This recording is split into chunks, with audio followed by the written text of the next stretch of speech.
Amerika'nın 3. nomorluq hökumət xadimi Nancy Pelosi xanım Tayvan'a kelib ziyoratda bo'ladi degan gap so'zlar tarqalgandan keyin tunugun Xitoyning kanaylari bas-basda sayrab ketdi. Buningga qarata Amerika harbiy taraf amaldorlarining tarqatgan xabari agar Nancy Pelosi xanım Tayvanda ziyoratda bo'ladi ekan, buningga Amerika Beşburjak binosi tegishli xizmatlarni o'rindab mangalaydi deb söz qildi.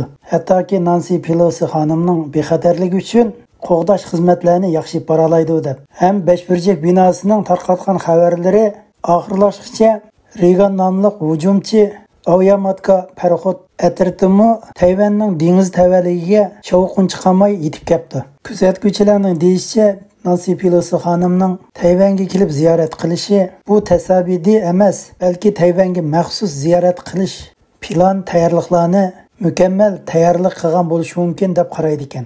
Nancy Pelosi xonimning Tayvanga kelib ziyorat qilishiga Amerikaning ikki cho'ng partiyasi qo'llab etibdi. Agar Nancy Pelosi xonim Tayvanga ziyoratga kelsa, Amerika Demokratik partiyasi va Amerika Cumhuriyet partiyalarining odamlari birlikda hamroh bo'lib Tayvanga keldi ekan. Nancy Pelosi xonimning Tayvanga kelib ziyorat bo'lishiga qarata qattiq norozilik bildirayotgan Xitoy hukumatı Amerika hukumatiga qarata 3 qitim ogohlantirish bayonotini beribdi.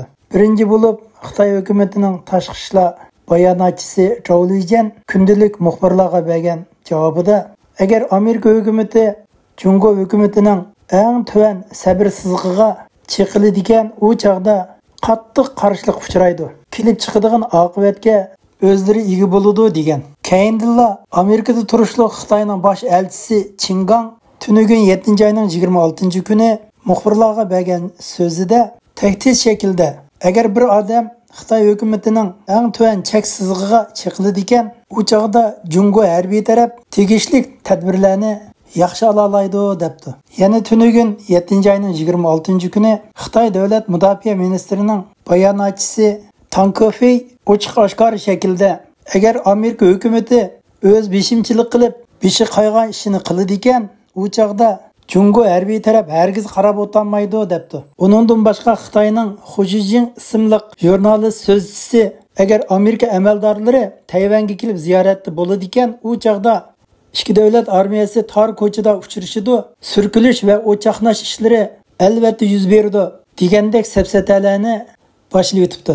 Kuzatuvchilarning deyishicha, agar Nancy Pelosi xonim Tayvanga ziyorat qilishi, ya'ni 97-yildan buyon Tayvanga Amerikaning yuqori darajalik amaldorlarining tunji qitim ziyorati bo'lib hisoblanadi ekan. Nancy Pelosi xonimning Tayvanga kelib ziyorat qilish jarayonida xatarga uchramaydi degilimi bo'lmaydi ekan. Xitoy armiyasi tuyuqsiz hujum qilishi mumkin ekan. Shunlashqa agar Nancy Pelosi xonim Tayvanga ziyoratga kelsa, Nancy Pelosi xonimning aeroplanning bexatar uchishi, hattoki har jihatda mudofaa qo'g'dash xizmatlarini yaxshi qilish uchun Amerika armiyasi keng ko'lamda puxta tayyorlik qilish oldida turibdi.